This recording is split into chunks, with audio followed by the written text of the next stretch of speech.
Pulau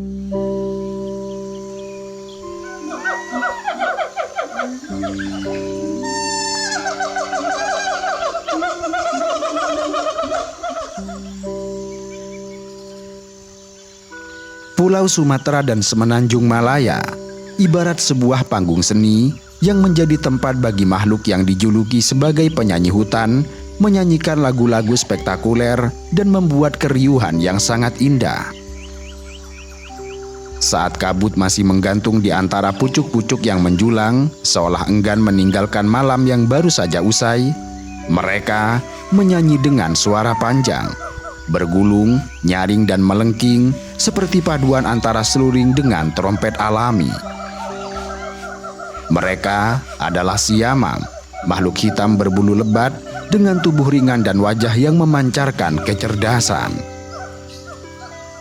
Mereka adalah para penunggu pucuk pohon, penguasa udara hijau di atas kanopi hutan. Biasanya, keindahan suara mereka tidak datang dari satu individu, tetapi dari sepasang penghuni hutan yang suaranya berpadu, saling mengisi, hingga membentuk simfoni yang hanya bisa lahir dari alam yang masih perawan. Para peneliti primata menyebut panggilan siamang sebagai duet song, lagu perpasangan yang khas di antara primata hutan Asia Tenggara. Uniknya, siamang tidak sekedar bersuara untuk menandai wilayah, tetapi juga untuk berkomunikasi secara sosial. Ketika seekor siamang betina memulai lagu, itu artinya ia sedang menandai bahwa kelompoknya sehat, lengkap, serta kuat. Suara yang kuat menunjukkan bahwa mereka tidak terancam. Sebaliknya, jika lagu terdengar lemah atau tidak sempurna, kelompok lain bisa menilai bahwa keluarga tersebut mungkin terganggu atau kekuatannya menurun. Dengan demikian, bisa diartikan bahwa bagi siamang, lagu adalah semacam berita pagi. Mereka memang tidak memiliki surat kabar, juga tidak memiliki sistem pesan. Kendati demikian, dari suara yang bergema di lembah, seekor siamang bisa tahu akan banyak hal. Mulai dari siapa yang baru punya anak, siapa yang kehilangan pasangan, atau siapa yang pindah wilayah. Dalam hutan tropis yang luas dan penuh kehidupan, suara itu menjadi satu-satunya media komunikasi yang universal. Umumnya, siamang hidup berkelompok dalam kelompok keluarga. Dan uniknya, setiap kelompok memiliki pola lagu tersendiri.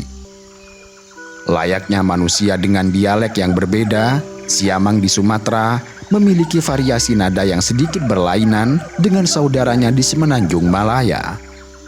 Bahkan setiap keluarga bisa memiliki ciri khas tersendiri, sehingga para peneliti bisa mengenali kelompok tertentu hanya dari struktur suara mereka.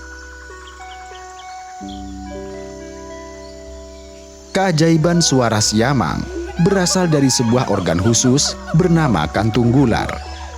Kantung ini adalah struktur elastis di tenggorokan yang mengembang dan mengempis saat mereka bernyanyi. Ketika udara dari paru-paru melewati pita suara, kantung gular bertindak sebagai resonator alami, memperkuat gelombang suara hingga mampu mencapai jarak 6,5 km. Jika diperhatikan dari dekat saat mereka bernyanyi, bagian leher siamang akan tampak membentuk menjadi bulatan besar berwarna keabu-abuan atau kebiruan, tergantung pada pencahayaan. Dan ketika lagu mencapai nada tertinggi, kantung itu bisa mengembang sebesar kepala mereka. Secara fisiologis, sistem ini mirip dengan mekanisme yang ditemukan pada burung frigate atau pada beberapa jenis katak dan belibis yang menggunakan gelembung suara untuk memperbesar gema. Namun, siamang menggunakannya dengan cara yang lebih kompleks. Artinya, mereka bukan hanya untuk menarik perhatian, tetapi untuk membangun struktur sosial serta mempertahankan wilayah. Dalam satu tarikan nafas, Mereka bisa mengeluarkan suara yang beresonasi hingga ke seluruh lembah, seperti lonceng alam yang menandai keberadaan kehidupan. Bagi Siamang, batas wilayah tidak ditandai oleh patok atau batu, tetapi oleh gema suara yang mereka ciptakan. Dalam satu wilayah hutan, seekor siamang bisa menguasai area seluas 20 hektar. Dan di batas-batas itu, suara menjadi pagar yang tidak kasat mata. Setiap pagi, nyanyian berfungsi seperti lonceng yang mengatakan bahwa wilayah ini sudah ada pemiliknya. Dan selama suara itu masih bergema, kelompok lain akan menghormatinya. Namun, jika suatu pagi suara itu tidak lagi terdengar, kelompok lain bisa masuk dan mengklaim wilayah tersebut. Inilah sistem alami yang menciptakan tatanan di hutan tropis, sebuah hukum tanpa tulisan yang diatur oleh nyanyian. Bahkan dalam satu lembah besar, beberapa kelompok siamang bisa hidup berdampingan tanpa pernah bertemu langsung, dan mereka hanya saling mengenal melalui lagu. Selain menjadi tanda wilayah, nyanyian siamang juga memiliki peran dalam hubungan pasangan.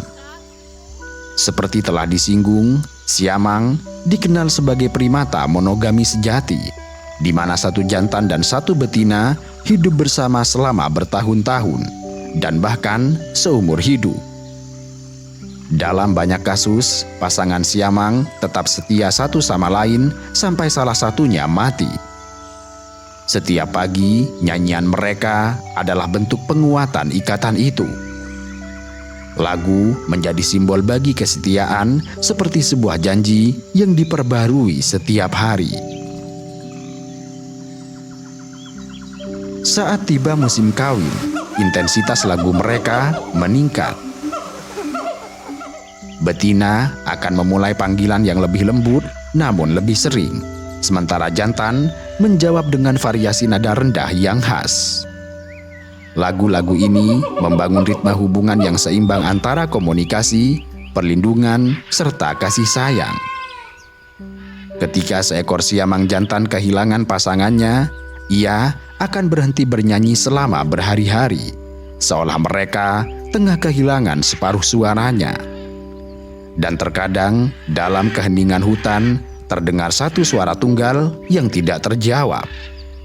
Suara itu tiada lain adalah suara duka ekor jantan yang bernyanyi sendirian untuk pasangannya yang telah tiada.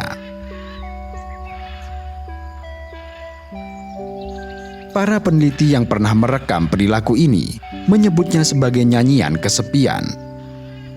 Dan bagi siamang, kehilangan pasangan berarti kehilangan dunia. Sebab mereka tidak sekedar hewan sosial, namun mereka juga makhluk emosional yang hidup dari ikatan. Lagu bukan hanya sarana komunikasi, tetapi juga ungkapan perasaan yang terdalam. Jika suara adalah bahasa, maka tubuh siamang adalah alat musiknya, lentur, ringan, dan efisien. Di dunia pepohonan, di mana tanah jarang tersentuh dan setiap langkah berarti lompatan, tubuh adalah segalanya. Siamang memiliki tubuh ramping dengan berat rata-rata hanya sekitar 14 kg. Mereka tidak seberat kera besar seperti orangutan dan tidak sekecil monyet ekor panjang. Proporsi mereka sempurna untuk satu hal, yaitu berayun di udara.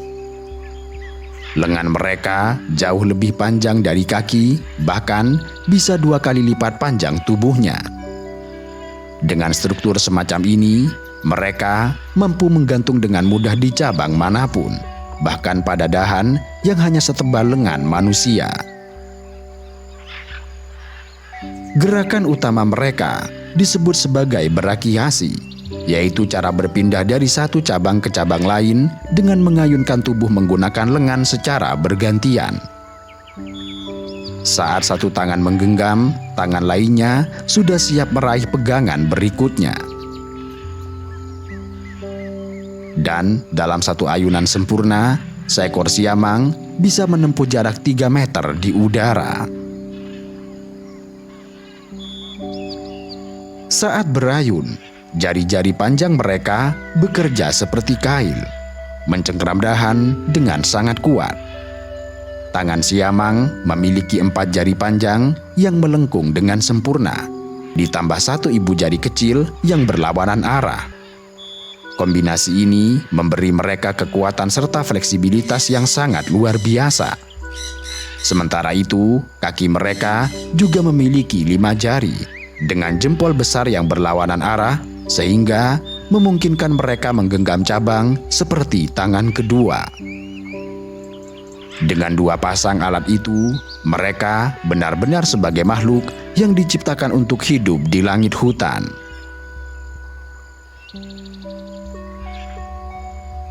Rahasia kemampuan akrobatik siamang bukan hanya pada panjang lengan, tetapi juga pada struktur tulang dan sendi mereka. Siamang memiliki sendi bahu yang sangat fleksibel, sehingga memungkinkan gerakan berputar penuh ke segala arah tanpa hambatan. Tulang selangkah mereka juga kuat namun ringan, menopang gaya sentrifugal yang muncul setiap kali mereka berayun. Bahkan, tulang pergelangan tangan mereka memiliki sistem rotasi yang nyaris sempurna, membuat setiap cengkeraman siamang menjadi presisi. Namun, yang membuat mereka benar-benar unik adalah rasio antara berat badan serta kekuatan otot lengan. Dengan berat rata-rata sekitar 14 kg, tubuh mereka seperti dirancang khusus agar bisa menahan gaya gravitasi yang dihasilkan ketika berayun sejauh 3 meter. Dan hebatnya, mereka tidak pernah melompat secara sembarangan, sebab setiap ayunan diatur oleh kalkulasi insting yang presisi.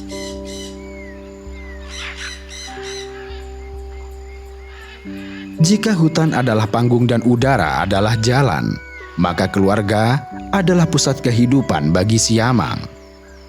Mereka bukan makhluk yang hidup berkelompok besar seperti monyet, tetapi juga bukan penyendiri seperti orangutan. Mereka hidup dalam keluarga kecil yang biasanya terdiri dari sepasang induk serta 1 atau 2 anak. Satu keluarga siamang biasanya menempati wilayah yang luasnya bisa mencapai 20 hektar. Mereka tidak berbagi wilayah dengan keluarga lain, tetapi juga tidak mencari konflik.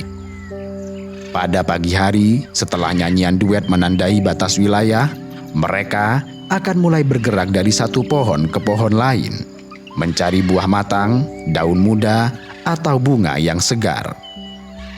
Anak-anak mengikuti dari belakang, selalu dalam jarak aman dan tidak lebih dari 10 meter dari induknya. Siamang jarang sekali terpisah jauh dari keluarganya. Mereka hidup, makan, tidur, serta bermain bersama. Jika salah satu berhenti untuk memetik buah, maka yang lain juga menunggu. Jika anak kecil tertinggal, induknya akan kembali untuk menjemput. Mereka seperti tidak mengenal kesibukan pribadi, sebab dalam keluarga siamang, kebersamaan adalah segalanya. Seperti telah disinggung, siamang dikenal monogami. Seekor jantan hanya akan memiliki 1 pasangan dan mereka hidup bersama-sama selama bertahun-tahun, bahkan sampai mati. Hubungan ini dibangun di atas saling ketergantungan serta rasa tanggung jawab yang kuat. Ketika sang betina mengandung, jantan tetap berada di sisinya, melindungi serta membantu mencari makanan. Dan setelah anak lahir, peran sang ayah bahkan lebih besar. Ia menggendong anak, membersihkan bulunya, dan membawanya berayun ke sana kemari. Berbeda dari banyak primata lain, pada siamang, tanggung jawab pengasuhan dibagi secara rata. Terkadang ketika sang induk sibuk mencari buah, sang ayah akan menjadi pengasuh utama. Ia menimang anaknya, membiarkannya tidur di dada, atau membawanya menyeberang dahan dengan hati-hati. Dalam dunia siamang, cinta tidak hanya ditunjukkan melalui suara, tetapi juga melalui tindakan. Seekor anak siamang membutuhkan waktu lama untuk tumbuh mandiri. Selama 2 tahun pertama, ia akan terus digendong oleh induknya. Setelah itu, ia mulai belajar berjalan sendiri, belajar berayun, dan belajar bernyanyi. Tetapi, meski sudah bisa hidup sendiri, anak siamang tetap tinggal bersama induk hingga usia 7 atau 8 tahun. Sampai akhirnya tiba saatnya mencari wilayah baru dan membangun keluarga sendiri. Proses perpisahan ini tidaklah mudah. Ada semacam tangisan, ada nyanyian yang menggantung lama di udara, sebuah lagu perpisahan yang hanya mereka yang pernah hidup di hutan tropis yang tahu akan artinya. Namun, begitulah alam. Setiap nyanyian pagi yang baru, selalu ada satu suara lama yang berhenti. Dan kehidupan terus berputar, seperti angin yang tidak pernah lelah untuk berhembus di atas kanopi hutan.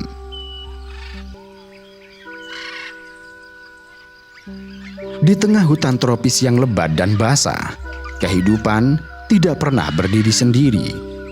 Setiap makhluk, sekecil apapun, memainkan peran dalam rantai yang tidak terlihat.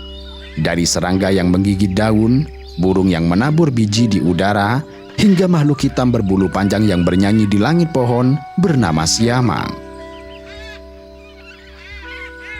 Siamang merupakan salah satu penghubung paling penting antara pepohonan dengan masa depan hutan itu sendiri. Melalui kebiasaan makan dan pergerakan mereka, siamang membawa kehidupan ke tempat-tempat baru, memperluas hutan, dan menjaga keseimbangan ekologis yang rapuh di dunia tropis. Demikian ini karena hampir 75% makanan siamang terdiri dari buah-buahan. Sisanya adalah daun muda, bunga, biji, serangga, dan sesekali telur burung. Pola makan ini mencerminkan gaya hidup yang sangat bergantung pada musim serta ketersediaan pohon buah. Mereka tahu kapan pepohonan mulai berbuah, kapan mangga hutan mulai matang, dan kapan bunga liar mengeluarkan nektar. Tidak ada kalender yang mereka baca, tetapi alam sendiri berbicara kepada mereka melalui aroma serta warna. Siamang memetik buah dengan lembut dan jarang merusaknya. Mereka bukanlah makhluk yang serakah. Setelah kenyang, mereka berpindah ke pohon lain, meninggalkan biji-biji kecil yang akan jatuh ke tanah, sebagian melalui kotoran, dan sebagian lewat cangkang buah yang mereka jatuhkan dari atas. Biji-biji itu kemudian menjadi calon pohon baru yang suatu hari akan tumbuh tinggi dan menjadi rumah bagi generasi siamang berikutnya. Dengan cara itu, siamang menjadi penanam benih hutan. Tanpa mereka, banyak jenis pohon tidak akan tersebar sejauh itu, sebab memang tidak semua biji bisa terbang bersama angin. Sebagian butuh panggung atau perut seekor makhluk untuk menempuh perjalanan ke tempat baru.